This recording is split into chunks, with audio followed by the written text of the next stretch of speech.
lounging, son. Welcome back to the Comic Lounge. My name's Ryan. And I'm Manny. Back another Halloween themed October spooky season book. We're doing Stephen King's Creepshow, which is, as Manny just told me, because I've never seen the movie, it's almost shot for shot of the George A. Romero film. Obviously, you can see that it's an adaptation, and art by Bernie Wrightson. Like, this is amazing. I don't know how I knew of this book, but I didn't know how good it was until I picked it up, and it's just awesome. You know, it's one of those things like from what I understand, I don't think it was this exactly. I did a little research. When the movie came out, they gave away, I think, like on the opening weekend, a Creepshow comic book. Now, I think maybe it was just one of the stories. Okay. But I would love to find one of those and see what they look like, you know?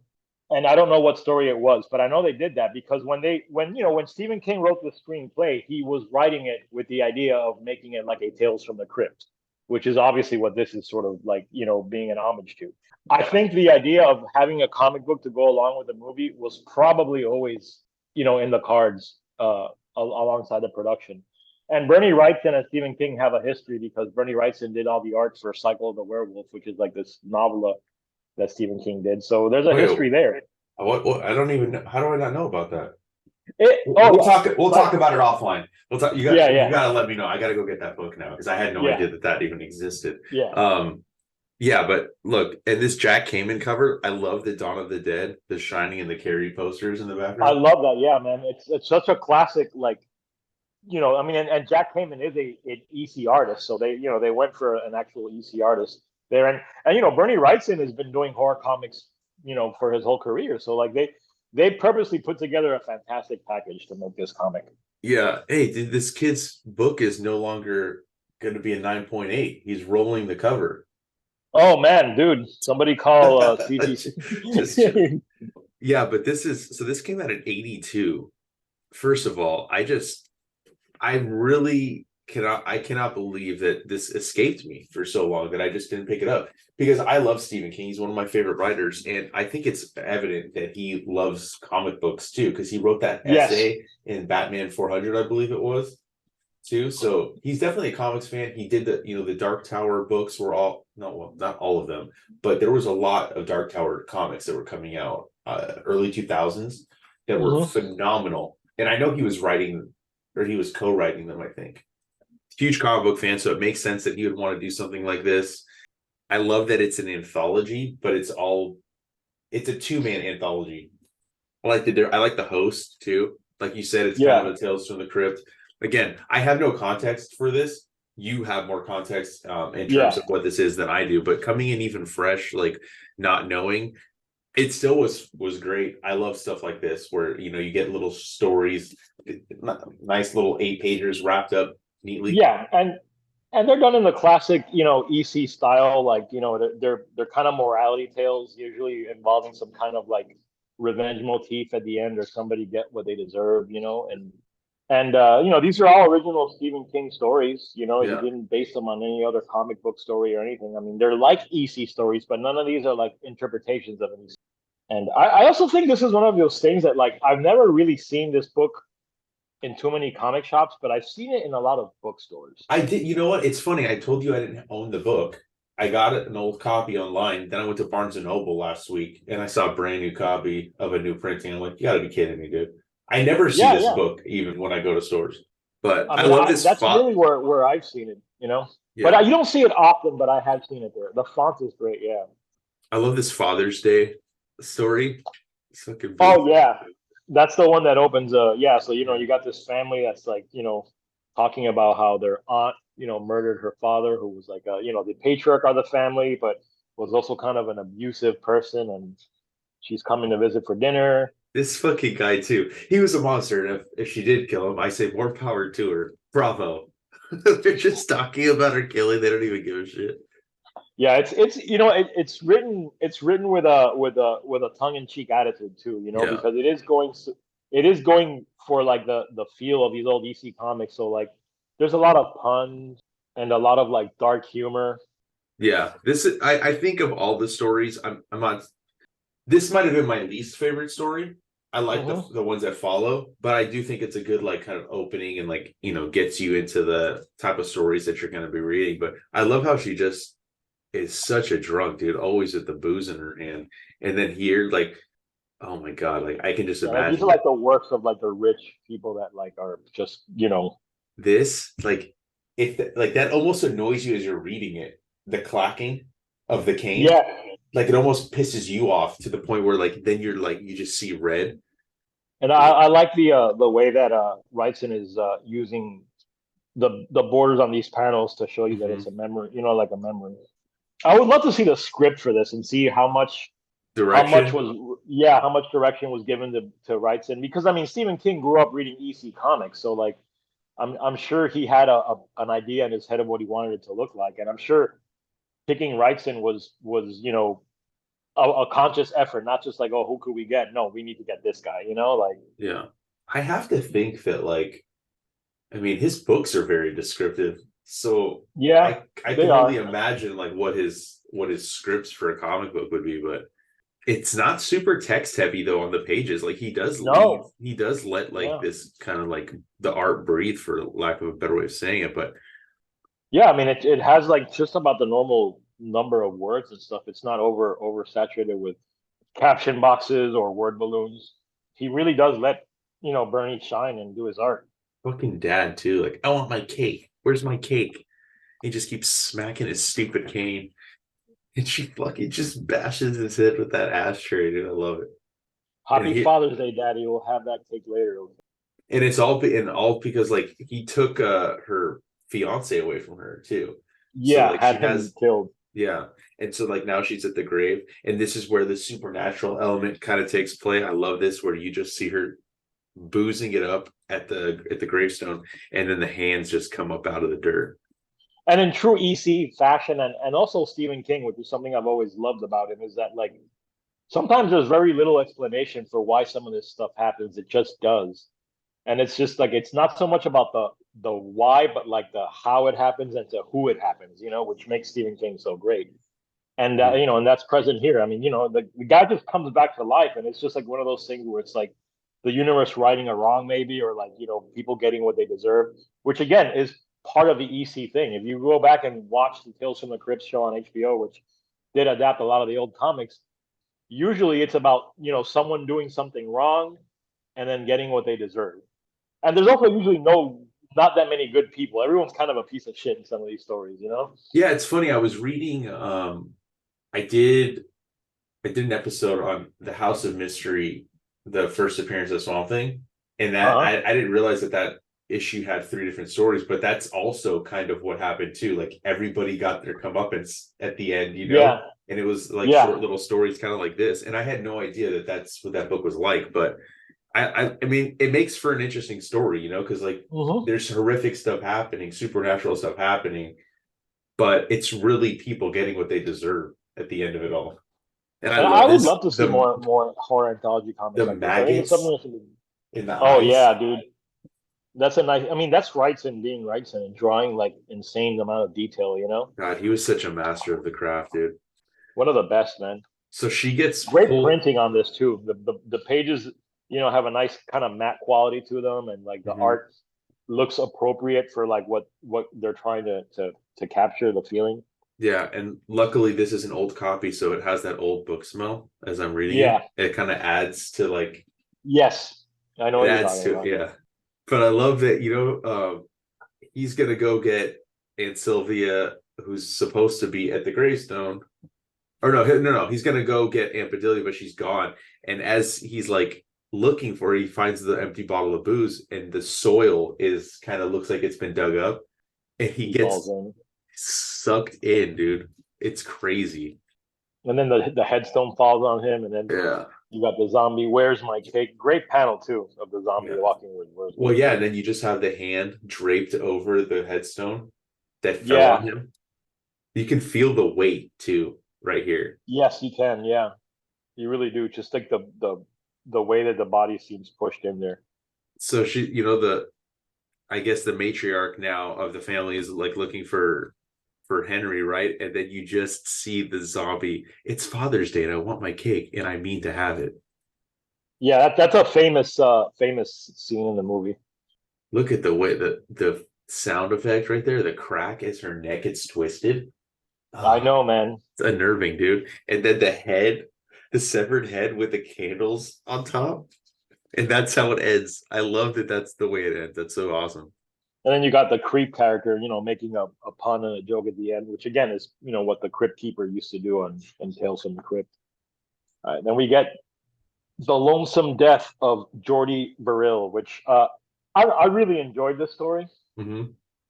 And if you watch the movie, in this sequence, Stephen King plays Jordy Verrill.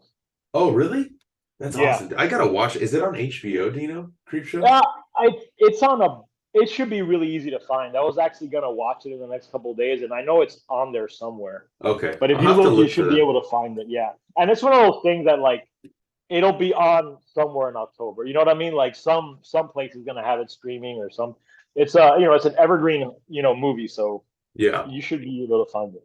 Yeah, But this this one one, I really enjoyed too, as a matter of fact. yeah, this one, I don't know if it's my favorite, but it's the one I enjoyed the most in this most recent reread Hmm. because there's a lot of humor to it, but there's also like it's weird because this story like you're kind of laughing at how dumb this character is, but you're also disturbed by what's going on, and it's like when you Yeah. really think about what's going on, it's like really sad and tragic, I know and he it doesn't.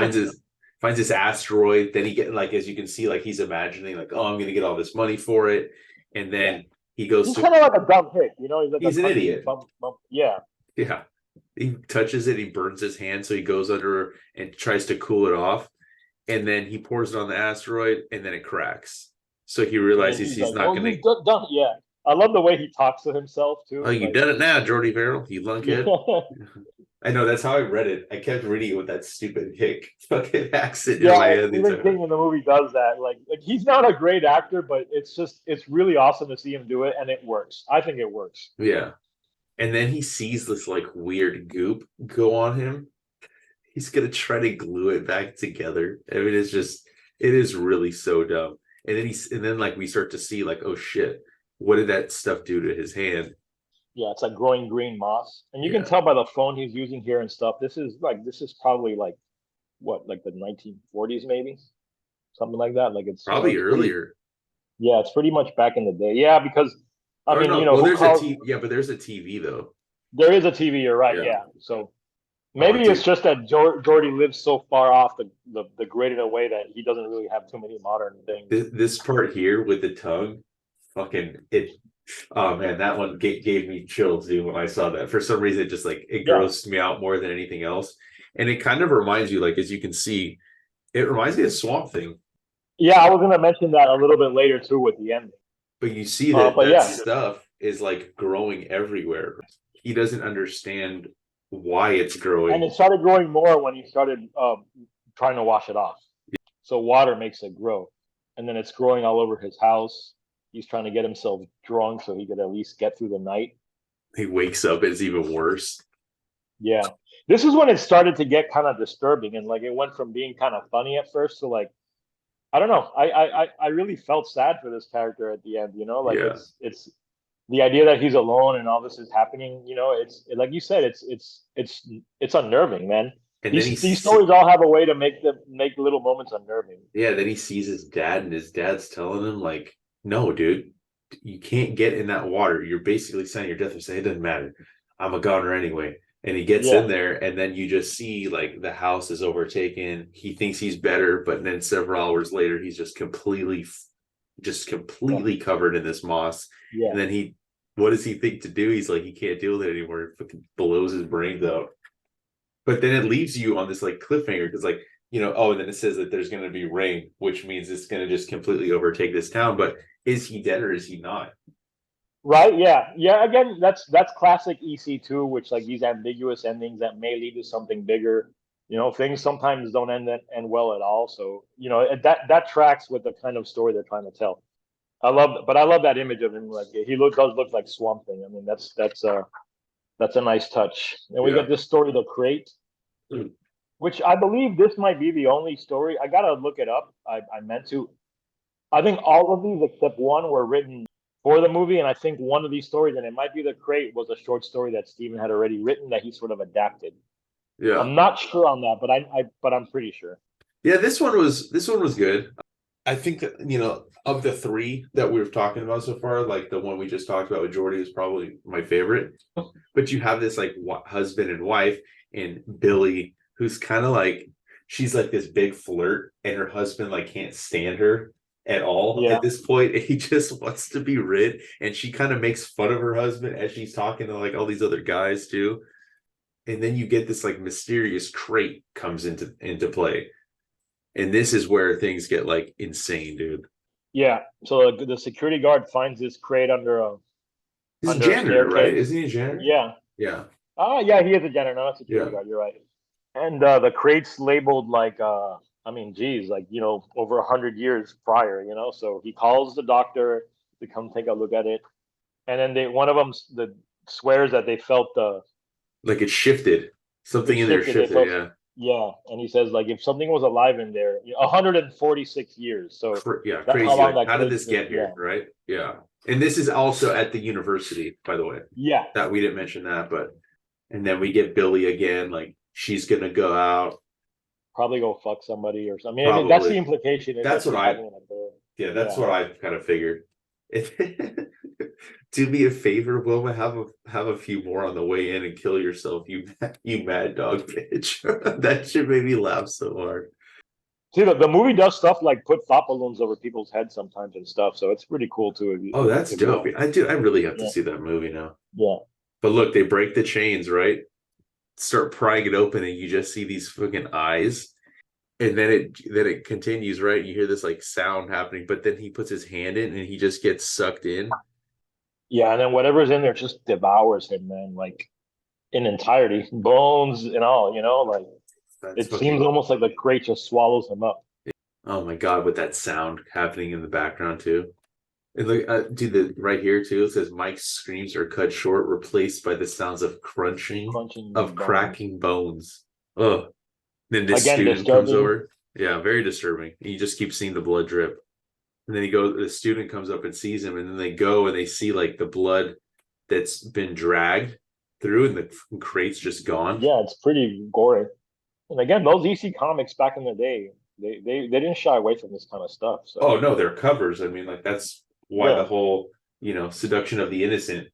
yeah. I mean, that's what's kickstarted that whole Yeah. stupidity. This fucking beast looking character is fucking crazy looking too. Because before Yeah, all we saw were the eyes. We didn't see anything else. Now we see the face. and it's like like some furry creature. I mean, I think it's good to mention too that the crate did say like Arctic expedition, so this is Right. some kind of creature they found out in the Arctic.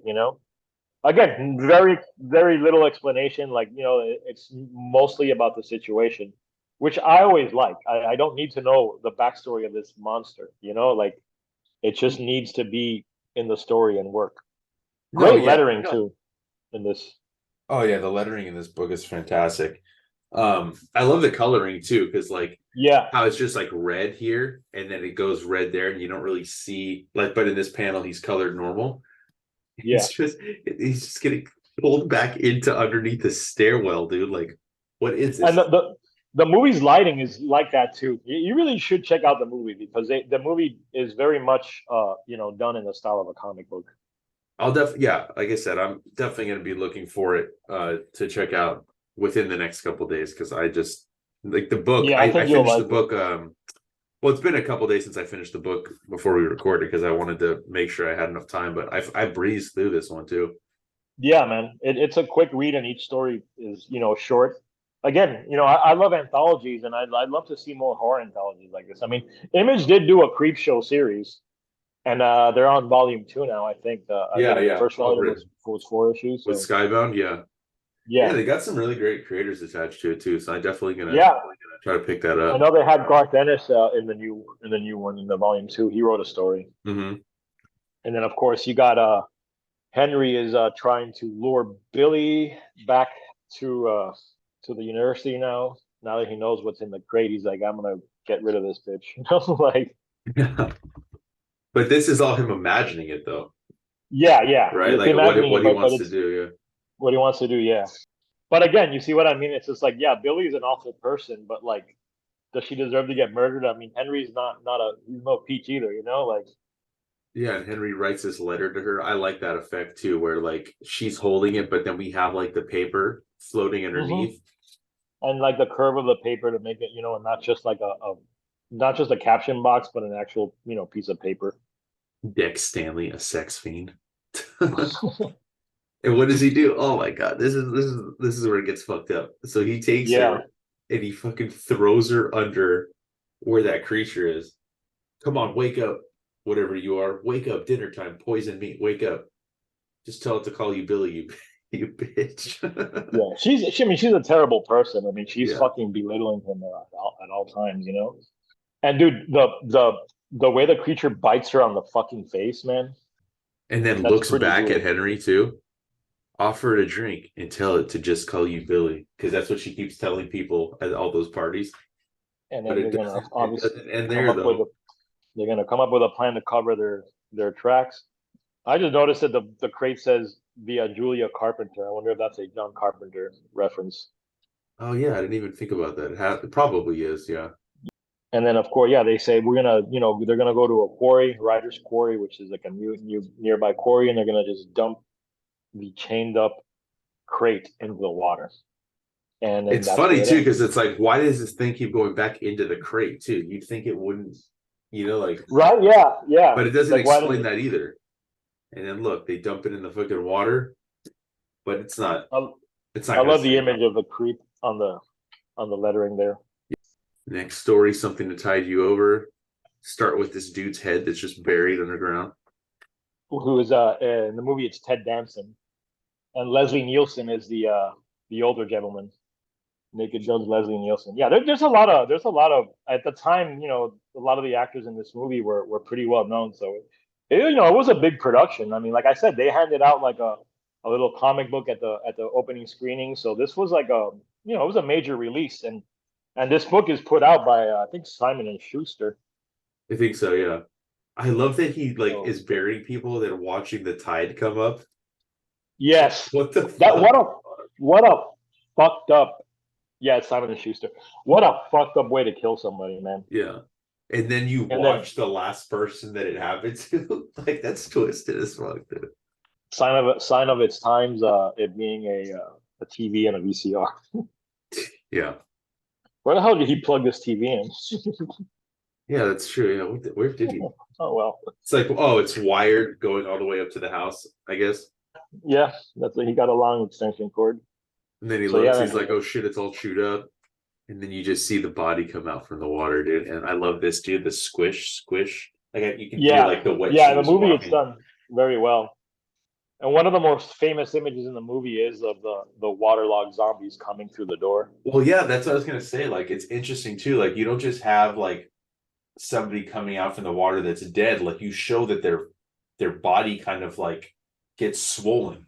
Because I think that's what Yeah, happens to the body when you die too, or when you and in the drown. movie, it's like that, and they got the seaweed, yeah, because they got the swollen lips and just the squishiness of them. And I love the drippy word balloons. Can't shoot us dead, Richard, because we're already dead. Already dead, Richard. Already dead. And they just keep repeating it. And then they do the same thing to him. Man, Again, this Wrightson was dude's such a master. yeah. The And then agony on the drowning, great, great, great. mhm. And I love that he's just left. Yeah, He's like, I can hold my breath a long, long time. He just laughs. Like, I don't think so, bro.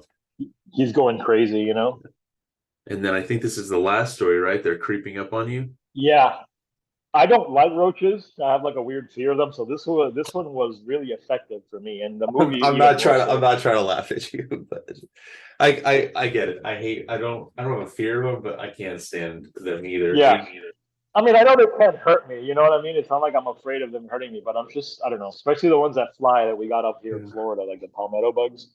Yeah, yeah, for sure. I like too that it's just like it's slowly like he kills this roach, but then there's one on the phone, then there's one on this clock, then there's one on the back of his chair. Yeah, Now there's yeah. three. He's like a rich, like old bastard.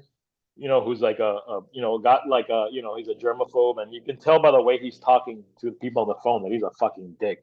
Yeah, most rich old people are. Yeah, and he lives in this like I think the implication is that he's so OCD. Like this is a he doesn't have a lot of contact with the outside world. As you can see, he's even wearing gloves inside his own Gloves, house. a mask. I love the way like they show this too. Like he's holding up his hands because he doesn't even want to touch anything.